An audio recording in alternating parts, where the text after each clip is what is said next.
नमस्कार, news India देख रहे हैं आप और आपके साथ मैं हूं सुरभि तिवारी। अब आपको सीधे दरभंगा लिए चलते हैं जहां पीएम मोदी संबोधित करें, सुनवाते। कदम हमारा फोकस बीमारी से बचाव पर है।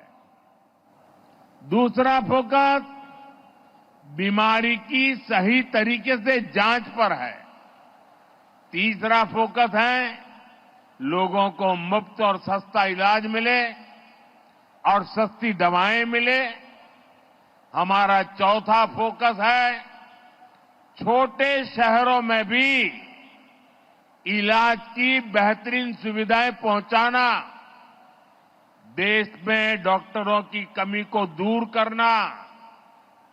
और हमारा पांचवा फोकस है स्वास्थ्य सेवाओं में टेक्नोलॉजी का विस्तार करना।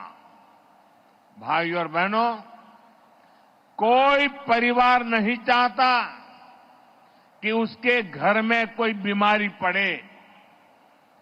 शरीर स्वस्थ रहे, इसके लिए योग, आयुर्वेद, पोषक खान पान का महत्व लोगों को बताया जा रहा है। फिट इंडिया मूवमेंट चलाया जा रहा है। ज्यादातर सामान्य बीमारियों की वजह गंदगी, दूषित खान पान, खराब जीवन शैली होती है। इसलिए स्वच्छ भारत अभियान, हर घर शौचालय, नल से जल जैसे अभियान चलाए जा रहे हैं। ऐसे आयोजनों से शहर तो स्वच्छ बनता ही है, बीमारियां फैलने की गुंजाइश भी कम होती है। और मुझे पता चला अभी कि दरभंगा के इस कार्यक्रम की बात होने के बाद यहां हमारे मुख्य सचिव जी ने खुद ने नेतृत्व किया और दरभंगा में सफाई का अभियान पिछले 3-4 दिन चलाया।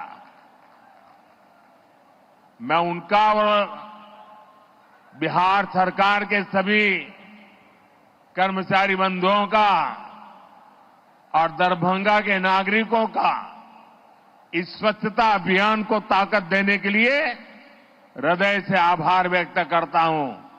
और मैं चाहूंगा कि आगे 5, 7, 10 दिन भी इस कार्यक्रम को और तेजी से चलाया जाए। साथियों, ज्यादातर बीमारियों का अगर समय रहते इलाज शुरू कर दिया जाए तो उन्हें गंभीर होने से रोका जा सकता है। लेकिन महंगी जांच की वजह से अक्सर लोग बीमारी के बारे में जान ही नहीं पाते। इसलिए हमने देश भर में 1.5 लाख से ज्यादा आयुष्मान आरोग्य मंदिर बनाए हैं। इससे कैंसर, डायबिटीज जैसी अनेक बीमारियों के बारे में शुरू में ही पता लग सकता है।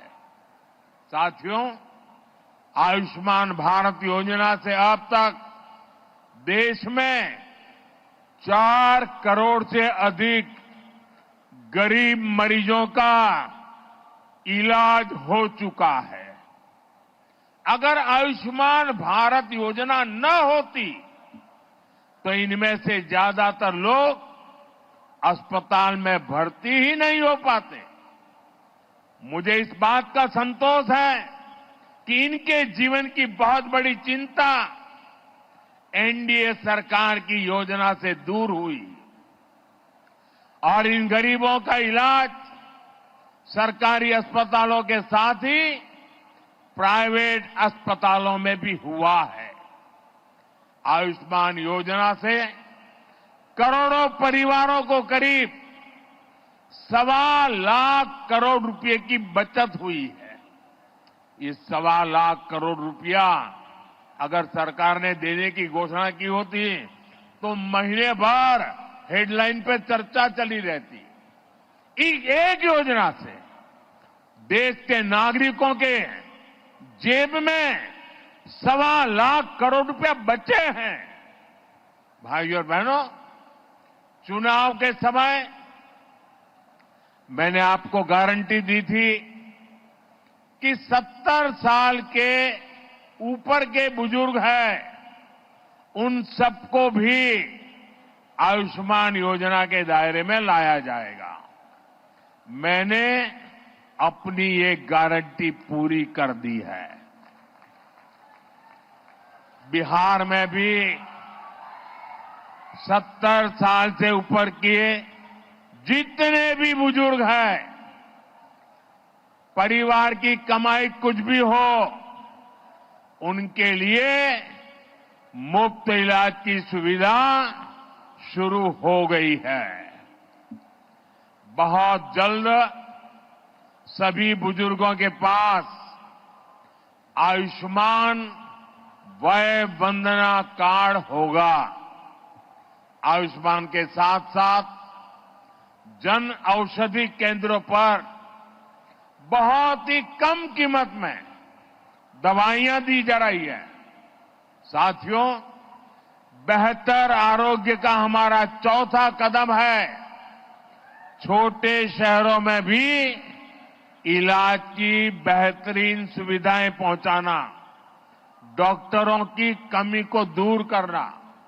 आप देखिए, आजादी के 60 सालों तक देश में सिर्फ एक ही एम्स था, और वो भी दिल्ली में। हर गंभीर बीमारी के लोग दिल्ली एम्स का रुख करते थे। कांग्रेस की सरकार के समय जो 4-5 एम्स और बनाने की घोषणा हुई, उनमें कभी ठीक से इलाज नहीं शुरू हो पाया। हमारी सरकार ने अस्पतालों की इन बीमारियों को भी दूर किया और देश के कोने कोने में नए एम्स भी बनाए। आज देश भर में करीब 2 दर्जन एम्स है। बीते 10 सालों में देश में मेडिकल कॉलेजों की संख्या भी करीब करीब 2 गुनी हुई है। इससे इलाज की सुविधा तो मिली है, बड़ी संख्या में हमारे युवा डॉक्टर भी बने हैं। दरभंगा एम्स से भी हर वर्ष बिहार के अनेक युवा डॉक्टर बनकर सेवा के लिए निकलेंगे। और एक महत्वपूर्ण काम हुआ है, पहले डॉक्टर बनना हो तो अंग्रेजी आना जरूरी था। अब मध्यम वर्ग गरीब परिवार के बच्चे अंग्रेजी में पढ़ाई कहां करेंगे, स्कूल में इतना पैसा कहां से लाएंगे। और इसलिए हमारी सरकार ने तय किया, अब डॉक्टर पढ़ना है या इंजीनियरिंग पढ़ना है, वो अपनी मातृभाषा में डॉक्टर बन सकता है, अपनी मातृभाषा में पढ़ करके इंजीनियर बन सकता है।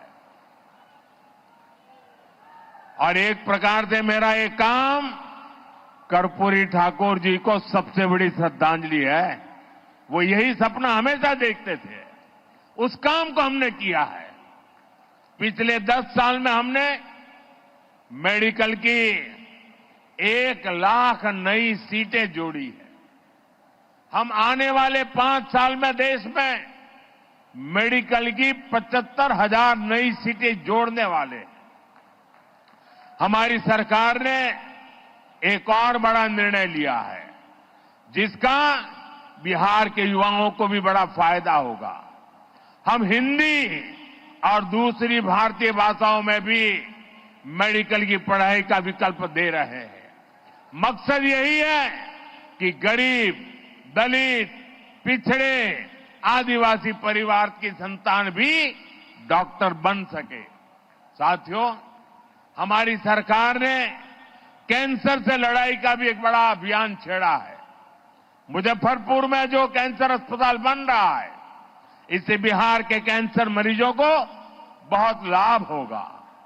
इस अस्पताल में एक ही छत के नीचे कैंसर के इलाज की सभी सुविधाएं उपलब्ध होगी। अब तक जिन मरीजों को इलाज के लिए दिल्ली मुंबई जाना पड़ता है, उन्हें यहीं पर बेहतर इलाज मिल सकेगा। और मुझे खुशी है कि बिहार को आने वाले समय में आंख का भी एक बड़ा अस्पताल मिलने जा रहा है। लाडकी